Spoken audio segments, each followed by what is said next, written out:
What's going on, everyone? So cue the Fresh Prince meme, Will Smith. Why don't they want me, man? Right? It's what this kind of feels like with Trae Young, right? Like, Trae is 25 years old. This is a point guard that is averaging 25 and 10, 3 straight seasons. Only one of like 3 players in history to do that for 3 straight seasons. Not even in his prime.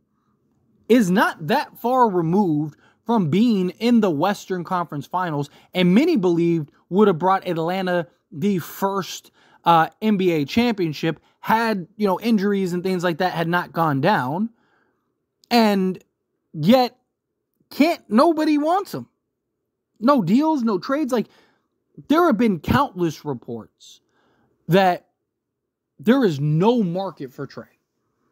That Atlanta is willing to trade him. Atlanta is open to trading him. They're kind of ready to hit that reset button, right? They got guys, Rich Shea, all that. Like, they're ready to, hey, let's hit the reset here a little bit. They're ready to sell off, Hunter and Capella and Bogdan and all these guys, right? Trae also included. They just traded DeJounte Murray to the New Orleans Pelicans. And it's like, you heard Spurs, Pelicans, Lakers, all these teams, they're interested. And then the time came, and everyone just kind of was like, we're good. So the question becomes like, why does no one want Trae? Now, I think there's 2 very simple answers. And I think the first one is that it's not so much about his talent and his skill. It's how many teams actually need a point guard. Most teams already have the point guard, or they have the guy that they believe is the point guard of the future, right? Even teams like Detroit, as bad as they are, they have like Cade Cunningham and Jaden Ivey and all these guys, right? Like, so how many teams actually need a point guard? The other thing is the style and play in which Trae plays. One of the highest usage players in the league. He's a guy that is constantly on ball and is best with the ball in his hands as a playmaker and scorer. How many teams want such a high usage player to go alongside what they got? And then the third biggest option or reason is his contract, right? Like, how many teams can go? So not only do you need to find a team that needs a point guard, but also has the assets to go and trade for him while still maintaining championship status, because is Trae really going to want to go from a rebuild in Atlanta to a rebuild elsewhere? Probably not, right? Depending on what it is, right? Spurs, he might go like, hey, yeah, but me and Wemby, that's not going to be a rebuild, right? He might look at it like that. But there's just all these criterias that you kind of got to go down this list and check off before you can even get to the idea of Trae. Now, the 2 teams that have been linked the most to Trae have been the Lakers and the Spurs. And the Spurs, based on reports, could have had him. Like, all the Spurs had to do was pick up the phone and make the call, and he would have been in a Spurs uniform. But they didn't even make a call. Now, a lot of that is, 1, they brought in Chris Paul, and 2, they got their point guard of the future now, or what they believe is the point guard of the future, in Stephon Castle. However, Castle, with his size, could play. I mean, he's 6'6", 6'7", right? Like, he could be your 3 if you wanted to, and just be a secondary playmaker out there on the court. And you could still go trade for Trae and go get Trae Young. Right? You have all Atlanta's picks. Atlanta would probably love to have those back, right? Especially as a team that's willing to hit the reset button. You could have a roster of like Trae, Vassell, Castle, maybe like a Sohan and Victor long term. Doesn't sound pretty bad to me, right? But yet the Spurs didn't even pick up the phone, because they're probably looking at it. Also, how does the Vassell and Trae fit? Vassell isn't this great defensive guy, isn't this great point of attack guy, right? And Trae, you got to be able to mask on the defensive side. He's a liability defensively. Excellent playmaker, excellent offensive scorer, but can be a little inefficient at times. Man, he needs the ball in his hands. But, I mean, the pick and roll between him and Wemby would just be tough. Now, from the Lakers side of things, first off, You had Kendrick Perkins literally on national television say that Trae Young is going to Lakers. Now, he didn't say Trae Young exactly. He didn't come out and be like, Trae Young told me. But he said he was told by this guy that he was going to a team and then described the player. And everyone was like, oh, that's Trae Young. Like everybody. And there was rumor after rumor after report that the Lakers desperately wanted Trae, that Trae wanted to go to the Lakers, right? And that this was inevitable, that this was going to be done.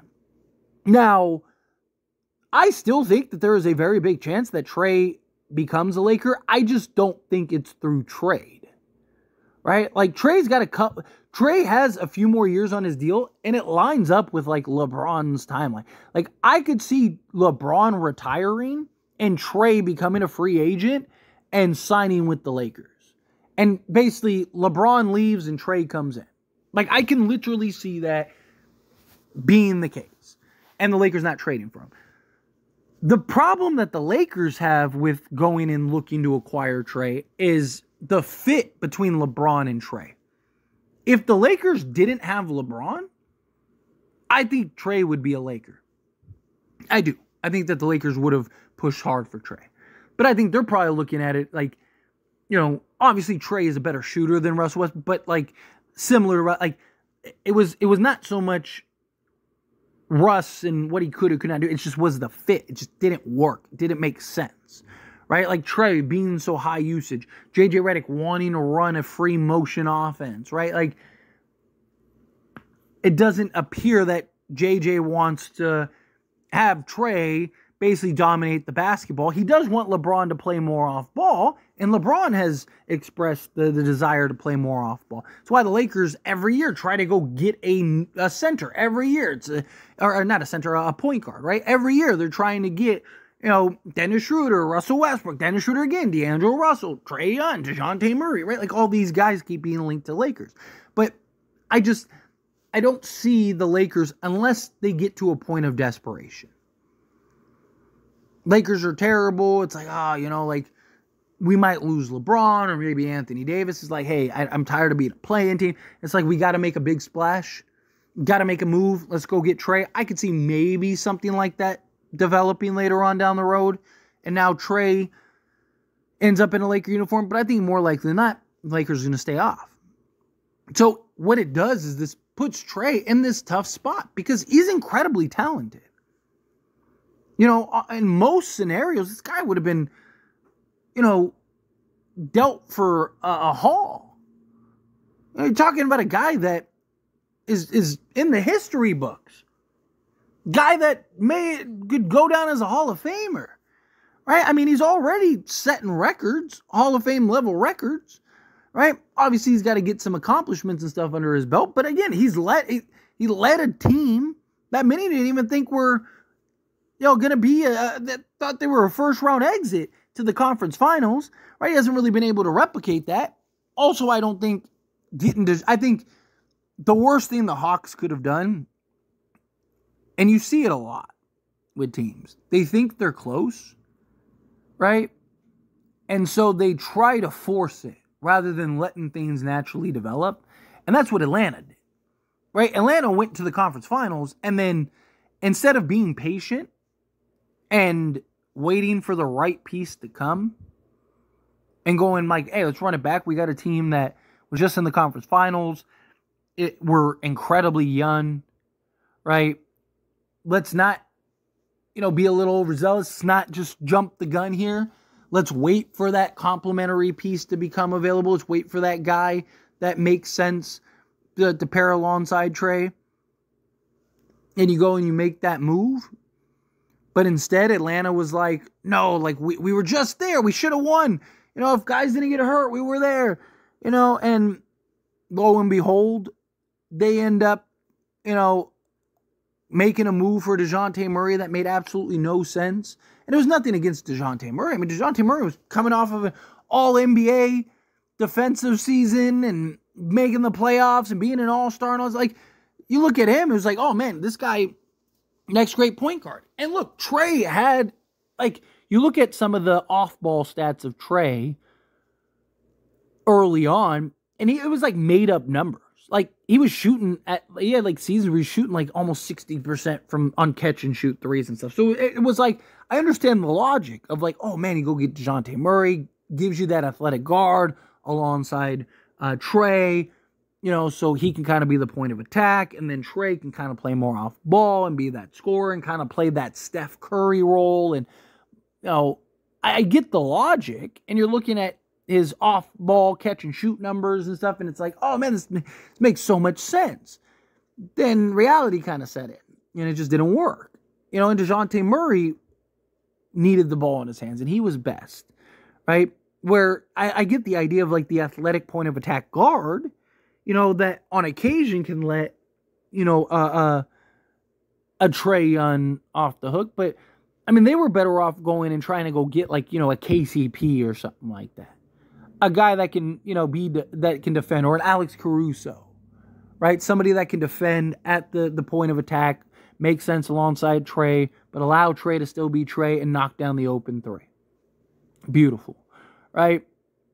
So now Atlanta's in this spot where they might not be able to trade Trae. They might not be able to unload him. Even if he wants out, they might not be able to do it. I mean, they might be willing to give him away, and they might not do it. Because again, it's not, even if they're like, hey, just give us as much expiring contracts as possible, right? Like, for example, let's say the Lakers, sticking with the Lakers, right? Let's say the Lakers next offseason, right? They would have D'Lo fall off the books, and then they'd have like expiring contracts and like Rui and Gabe Vincent and all that stuff. Atlanta could be like, hey, sign D'Lo to a 1-year deal and give us Rui and Gabe Vincent because they're expiring, and just salary swap Trae, and let's go, right? That way we at least just, like, we just get Trae's money off the books. You get Trae, we just take a bunch of expiring contracts and just play the season out. I still don't know if the Lakers would do that. I don't, unless LeBron tells them, like, hey, this is my last year. Whether we win or lose, this is my last year, right? Maybe then they go, okay, like, let's go grab Trae, because, if it works this year, then maybe we win a championship. If it doesn't, then LeBron leaves anyway and retires. Now we have Trae and Anthony Davis.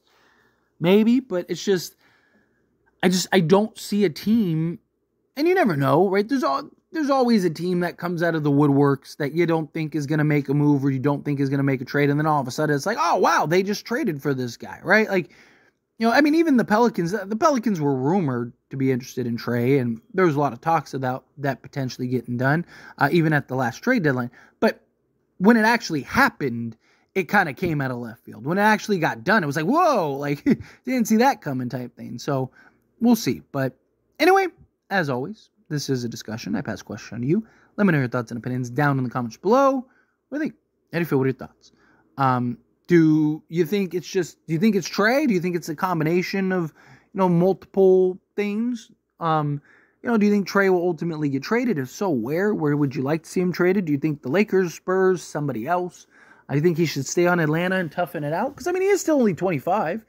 Atlanta plays their cards right. In 3 years, let's say they're a contender.